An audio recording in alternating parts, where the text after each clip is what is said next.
All right. Thank you all for coming out, melting with us. Apologies in advance. I think the smart people are sitting in the AC. So, first of all, thank you for coming out for this panel. It's about the separation, the growing apart of buying and shopping, which I know is not the reason half of you are here. I know which ones of you are smiling. But we've seen this at a macro level. We saw this a few years ago with Instagram and Amazon partnering up, which was, to be honest, a bit shocking given the ambitions at the time with Instagram and commerce. We've seen it recently with Perplexity partnering with Shopify and PayPal. And we've seen it at a consumer level. We've been running global research for the last few years. We see that consumers across the globe are adopting curbside, local delivery, buy again features, reordering stuff and subscription because they want things when they want it. They want it easy, they want it seamless. And at the same time, we've seen an uptick in discovery via social, especially the younger generations, those Gen Z and millennial youngins. But we've seen that north of 80% in most markets. So they're using social to go there for entertainment, engagement, the personalized experience, but often either making the transaction or the repeat transaction in a more traditional buying channel. That's one of the cool things about seeing Omnicom and IPG come together. This world is starting to bifurcate. The truth is that clients need help supporting both sides of that equation as well as creating the connective tissue across it. And I'm very proud to be sitting with this panel here. We've got Carly Johnson from Momentum Worldwide, Christine Gambino from Flywheel, and Keith Camusa from Axiom. So thank you all for joining me. So we're going to kick this off with Carly. Now, Momentum, brilliant combinations of creative and technology, building experiential experiences, whether it's in store, digital, everywhere in between. And yes, I'm going to kick it off with a Gen AI topic because I know it's everywhere, but we're going to make this a little more relevant. We're seeing this starting to show up at retailers with things like Amazon, Rufus, and Walmart's Wally. How do you see shopping changing and evolving because of those? Yeah, I mean, I think the obvious is we're getting to transaction a whole lot faster, right? So we're making it easier for people to buy, and so kind of taking down some of that complexity of getting to the point of purchase is something that we're using these tools for. However, we're also making it a little bit more complex to operate across the path to purchase. When we think about the traditional, we've all heard the phases of the pre, during, post, and it was so hyper focused on the in-store moment, and then all of a sudden we added digital, and then we added social channels, and now we have these new tools that are coming into play that are just making that ecosystem so much more complex for people to operate in. From a consumer perspective, they love it. Who's going to argue about getting something faster that you wanted and easier? But at a brand level, it's becoming that much more complicated because I'm having to think about who is buying, when are they buying, when should I talk to them in the right moments, and then not forget that keeping them in with the brand is becoming that much more complicated. That retention strategy is something that we have to work even harder for because that transaction can just happen so quickly that they remove themselves from the conversation. So keeping them on that journey is something that we're working very hard to do, and making it less complex for our brands. And how we do that, of course, is by bringing creative and technology a lot more closer together. So leveraging data so that we can understand who they are, how they think and feel within a category and at a brand level, so that we can reach them in a more targeted way, but still have that scale. One of the tools that we've been working to really bring more mainstream is what we're calling a shopper graph that is allowing us to look at who is that very precise audience down to what else is in their basket when they buy our brand, to what are their psychographics, do they have kids, all of the things that make us human and help to contribute to the way that we make purchase decisions. How do we see them operating within our categories, but then also being able to model them against the general population to say who isn't buying our brand and should they be, and how can we actually tailor our marketing strategy and our comms to reach those people so that we're building that household penetration off of the learning that we have of our current buyers. I love the point of complexity, right? There's a lot of talk about generative AI creating a shift, but we have to remember it's additive. right? It's an incremental way that people shop. It's not that physical's going away or digital's going away, but we're seeing demographics shift some of their behaviors over, which just means as a brand or a retailer, it's more work, period. Now, Christine, Flywheel is a pioneer in the commerce space, right? I've known about you all for many years. In fact, Mr. Tiemann, who's in the audience here, he and I go way back from talking to you guys from a long time ago.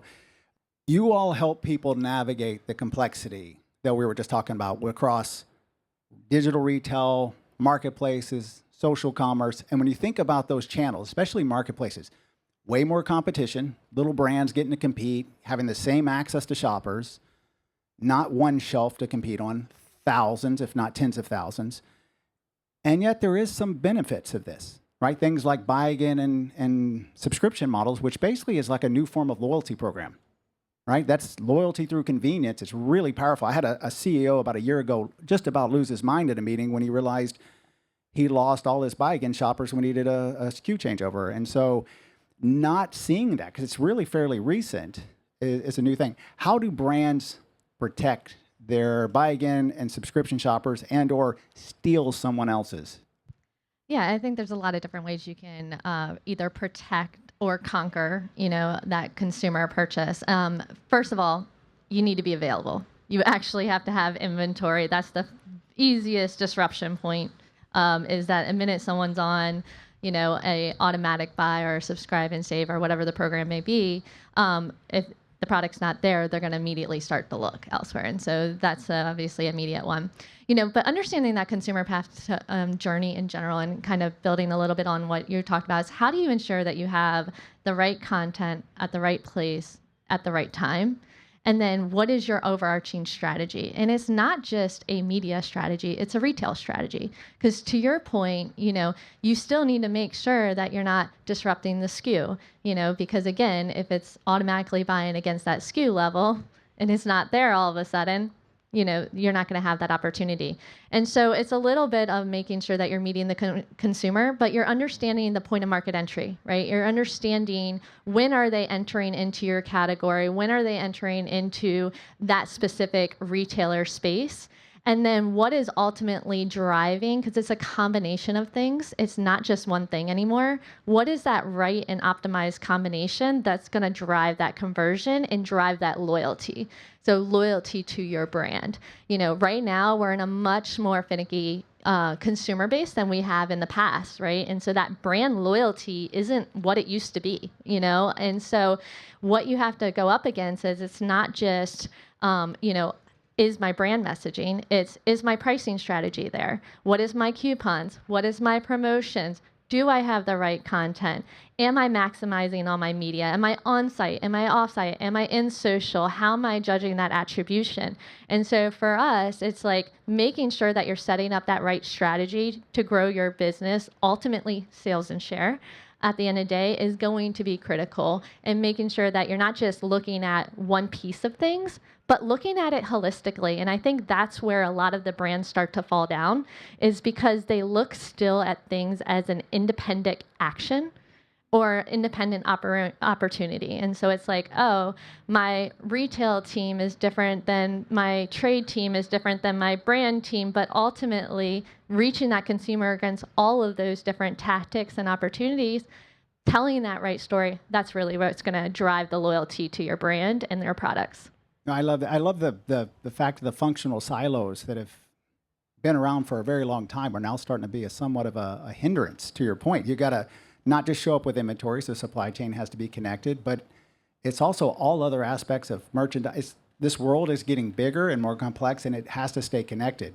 So, and you better have inventory. So yeah, exactly. And I think that's like the data's key, right? The data and being able to mirror up all of these different touch points, everything from an upper funnel measurement all the way down to a lower funnel conversion metrics, and then really start to rethink how you're measuring that full funnel.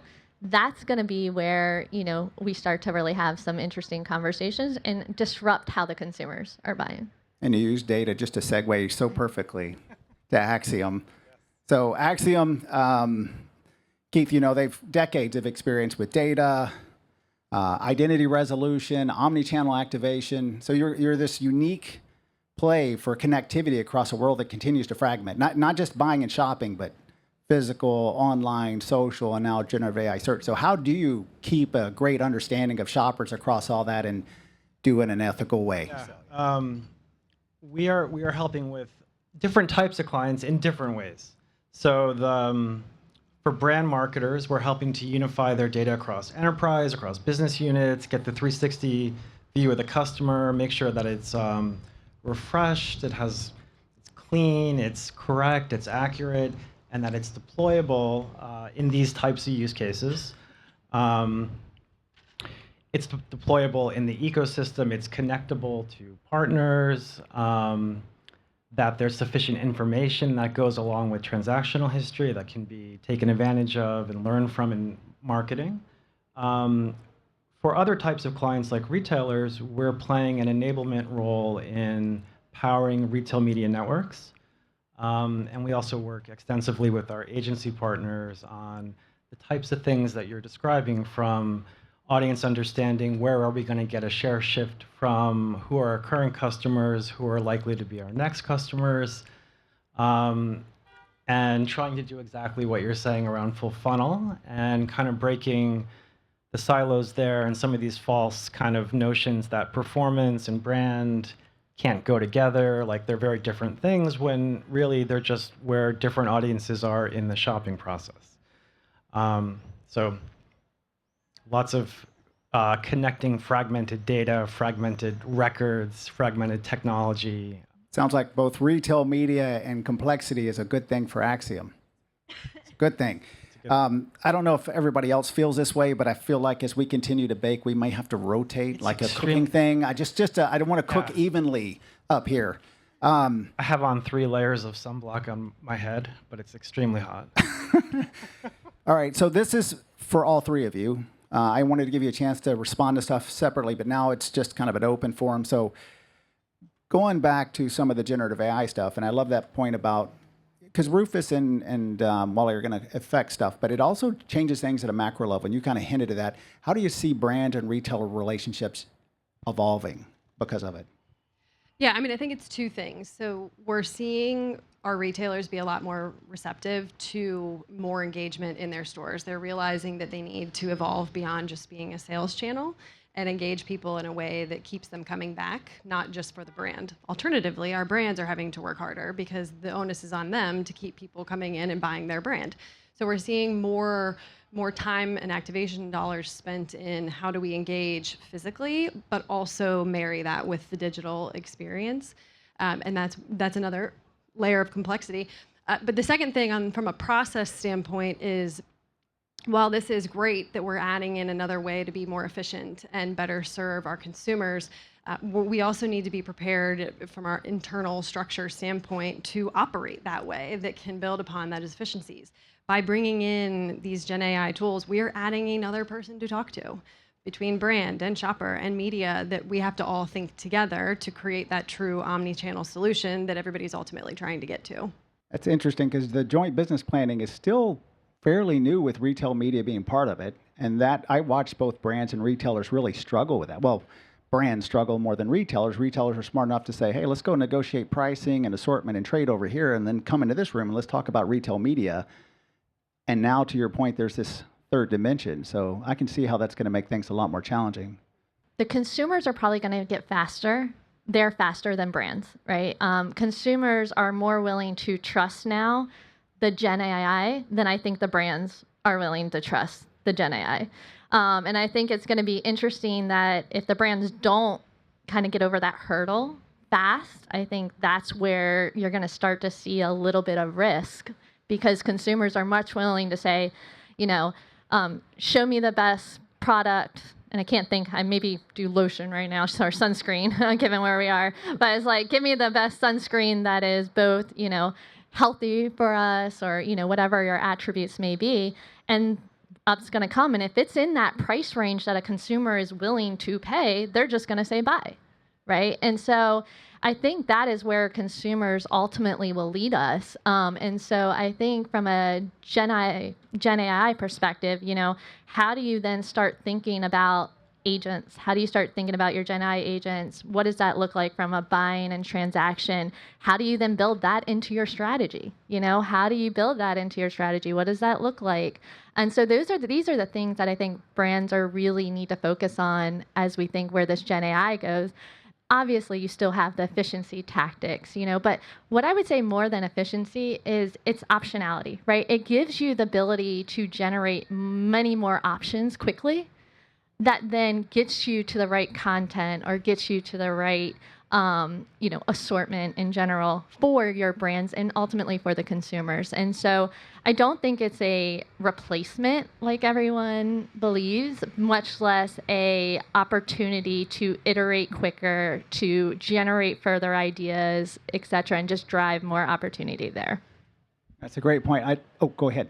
I was just going to say, I think also an incredible opportunity to cut through enormous amounts of data faster, quicker, to augment decision making, make decisions in more real time, finding the more recent shopping signal, for example, and getting the right brand message in front of those shoppers is super exciting, and also just giving people a lot more support along the workflow. Yeah, absolutely. Yeah. And I think that's also a lot of times we conflate multiple things because the Gen AI still isn't good at math, right? It's meant to be large language processing and those are the models, right? And so you still have that layer that kind of has to be added onto it. But to your point, it allows you to parse through a lot of things quickly, which is amazing. I was going to highlight something you said I think is really important, the speed, right? We saw this, and I'm sure you saw it too. 5 years ago when COVID hit, there were people, they would be on calls crying because I've got to get this through legal. I've got to get the page up. If I don't, we don't sell product. I'm getting pressure because the truth is the companies weren't set up for this. And so they were forced into a rapid transformation. And many of them, to be honest, came out with their hair on fire and were just happy to survive. There wasn't a real strategy. The operations aren't scaled yet. And to your point, with generative AI, if the consumers use it, you got to be there. And if you don't, you tell me if I'm wrong, those smaller brands who don't have big organizations that are designed to be a little bit more agile, they're probably going to be the ones picking that up, aren't they? Yeah, definitely. I mean, curbside. How quickly did all of a sudden we paint a lot of brick and mortars around the world because of this transition? And yeah, again, it's either you need to be in front of that, right? And because we are dealing in a much more, a lot of complexities as digital kind of starts to and continues to evolve. You're not necessarily tied to the brick and mortar concept anymore. So if you think about smaller brands that are trying to launch, all of a sudden they're on your digital space and they're trying to drive value for their brands. And so for some of the legacy kind of enterprise brands, it's like, wait, how do I combat that? How do I continuously stay in front of that? And it's how quickly can you evolve your strategy? How can you ensure that you're ahead of what your consumers are looking for? And how do you use Gen AI to kind of drive that value? And how do you pick a holdco that has all the capabilities? So I'm going to switch topics to media before we all melt. How are we doing? I'm checking temperature, by the way, not time. The media, commerce media, big growth that we're all seeing. And many of us have been talking about it for many years. Now we're really starting to see it impact everything, including what's happening at Cannes. I want to give a bit of context before I ask this question. When we think about media, we sometimes forget how commerce media is evolving. So you look at something like Amazon. Amazon has live TV now, more than just in the US, by the way, too. Streaming content, podcasts, music, gaming. They own Twitch, the world's largest gaming live streaming platform. They own IoT with Alexa and the doorbell that they ring when they drop off the package from the place you bought from after watching the commercial on their show. We've never seen a media ecosystem this holistic, this connected with first-party data and with transactions, commerce transactions, to basically close that loop. Sounds wonderful to a brand at first until you talk about measurement. So how do you measure in a world where media ecosystems are becoming that broad and that fragmented? I'll probably say a more provocative answer on this that may or may not resonate. Traditionally, if you thought about your upper funnel, a brand would go after a brand equity play, or they measure from a reach and frequency. I don't think I've ever heard a brand on an investor call or to the streets talk about reach and frequency. I could be wrong. Maybe they do. But they do talk about sales and share, right? Especially if they're an endemic brand. For those that don't know, that they have actually something that they're selling, a good that they're selling. And so in that case, all of a sudden when you have a retailer that has now evolved and is really kind of covering that full ecosystem, then now it's like, okay, do I really continue to measure off of reach and frequency, or am I willing to pay for a higher CPM if I know it actually converts? And so the question becomes then, what is your measurement at the end of the day for your upper funnel tactics versus how they are in today's world? And I really think that these, closed loop ecosystems that are going to continue to grow in this space, along with additional data sets to kind of really make it robust, is going to move us more to an outcome base, and not like your traditional outcome, but like truly a business outcome based opportunity for the brands to really make sure that they're thinking about where and how they're spending ultimately their dollars across the board. Now, don't get me wrong. You're still going to have your reach. You still want to go after your brand, equity play, making sure that your brand is out there. And so there are going to be those aspects to it. But I think there's huge opportunity now to show value in other connected data sets that didn't exist before.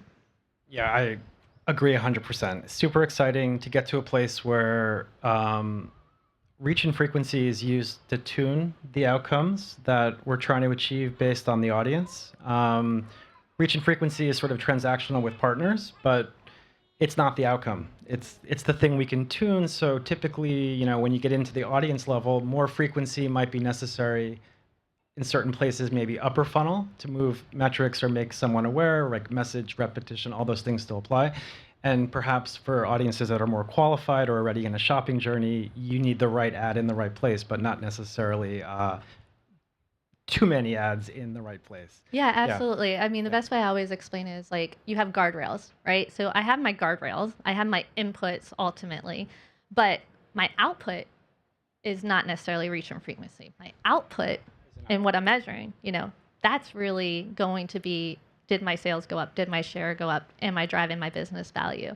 And that's kind of the shift in the mindset. And we did it with retail media early on. Everyone looked at ROAS, which is that short-term focus on return on ad spend, right? It's like, okay, and it's only looking back at at the time, I don't even think it was 14-day attribution, honestly. But it's like shifting that, and it's like, no, you really should be looking at share of voice. It's the same concept. So I think really brands that are going to do this successful and partner with the right people are going to really think about how do you actually rethink how you measure your business. Just to say again, like super exciting. I think the bringing some sophistication to this space is the thing that's really exciting. So, are we getting incremental buyers? Are we bringing new buyers into the franchise? Are we getting repeat purchase? Are we getting switchers? And those are the kind of things that require connected data sets, and they require some thoughtful setup and design and completely the right things we should be looking at, and we can help marketers use those kind of outcome metrics. Yeah, exciting stuff. Just to make sure everybody heard that, return on ad spend for retail media is stupid. You heard it here I don't know first. if I use those words, but just saying it's a short-term goal. I was translating for everyone. Oh, okay. Yeah. Just making sure. So, all right, now let's stay on that topic. Commerce media is not just a retail media thing. It's going across industries. I'm telling you, you're all melting. I am really melting out here. Are you everybody good?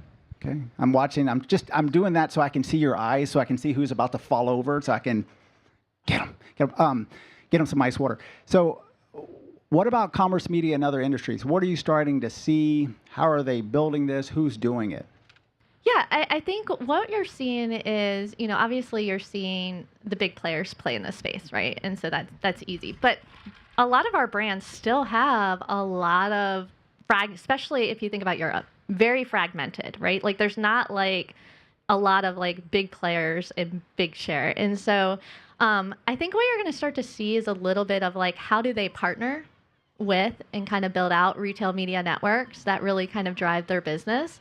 And then how do they then partner and connect that to other opportunities and DSP providers, et cetera, so that they can still provide that value, even though they may not be as large as an Amazon or Walmart, et cetera. And so I think you're going to start to see that continue to shift and grow, where more and more they're trying to figure out, okay, how do I kind of build, how do I create that retail media network?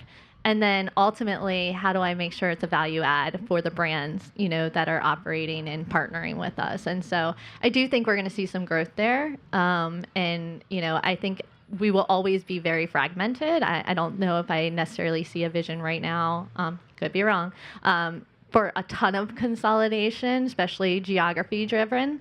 But I do think they're going to see a lot more partners, and it's going to be interesting to see how that evolves over time. Yeah, I mean, from the seat that we're in at Axiom, we, manage data, help with the foundational data assets at a variety of clients in different industries. So I can just share quickly that we're seeing lots of very interesting commerce type development or thoughtful sort of strategy ideation around how a variety of different types of verticals might do something similar, leveraging their data. So everything from developing, let's call it like a digital out of home in a retail experience. That's not a retailer. It could be a restaurant, it could be a fitness center, it could be a bank. We're also seeing the digitization of what was classically sort of co-op marketing done through direct mail. So I take my customer database, I match it. So we're in a category that has a lot of affinity. So say like a rental car category or an airline or a hotel. So we're not directly competing, but there's high affinity between what we do. I might match my database to yours. We'll find net new customers for both sides, and we'll develop a more omni-channel approach to how we might do some co-op marketing to those customers. Yeah, and I think there's opportunity for the commerce data to really drive even for what we would consider the non-endemic. So like your insurance companies or your banks, to your point.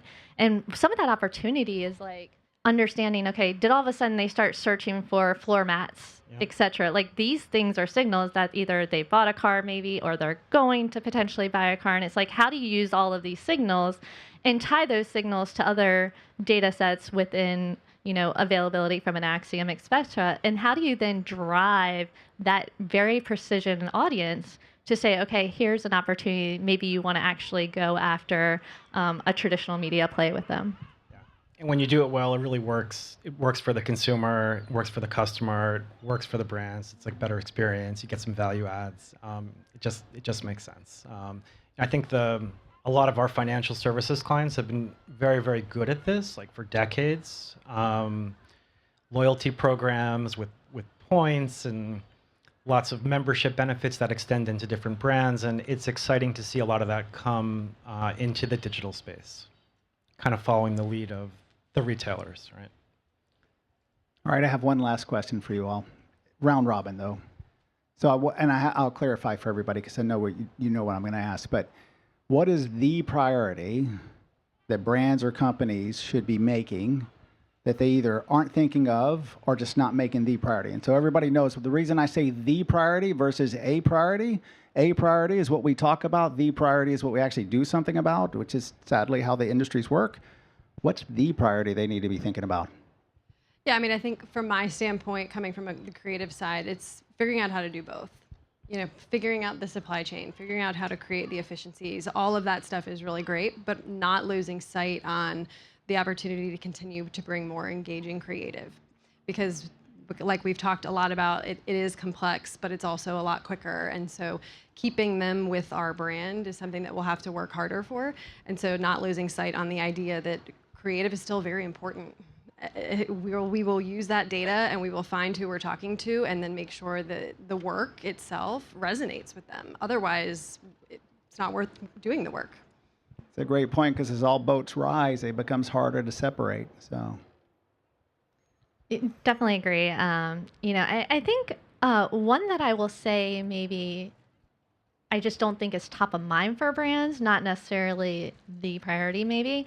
But, as we think of the world, ecosystems changing heavily, etc., last time, every time I talk to a brand, their supply chain is still back probably 30 plus years ago. And so, as consumers drive more of that quick demand and kind of that opportunity, then how do you kind of evolve with that? And I think on the flip side of that also is as these closed loop ecosystems continue to grow, as it will, then the question then becomes is if I'm planning my brand dollars over here and my trade dollars over here, and this team isn't always talking to this team, and ultimately, I don't have necessarily the flexibility to move the money as quickly as I would like to based off of consumer demand. How do you set yourself organizationally up to be able to support the changes that the consumer and all are going to start to really drive? And so I think I would say those are two things that I think are opportunities for brands to start thinking about if they're not, along with, of course, the Gen AI and all the other buzzwords and everything we have this week. By the way, but real quickly, I love this part on the speed and the fact that organizationally, companies aren't set up for this yet. And how they bridge those silos, how they start moving faster. If they don't, as we know, the small brands will come in, they'll swoop in, they'll be faster, they have the same access now, sometimes even better. I think it's a really good point. I think that data and tech as a foundational investment is like key focus area, right? So treating data assets, first party data assets like financial investment, like you protect it, you grow it, you want to put it to work, you want to invest it, you want to put it in the right places, and then having a smart tech strategy that goes along with that allows for collaboration and sharing in privacy safe ways, managing consent, using those things to help break some of these silos, and to help connect into these what will be increasingly closed loop type ecosystems. So Axiom advocates spending money on data and tech. I just want to make sure I heard it correctly. No, I'm just kidding. It's a great point because as fast as this is happening, and I continue to see it, everyone's playing with these tools.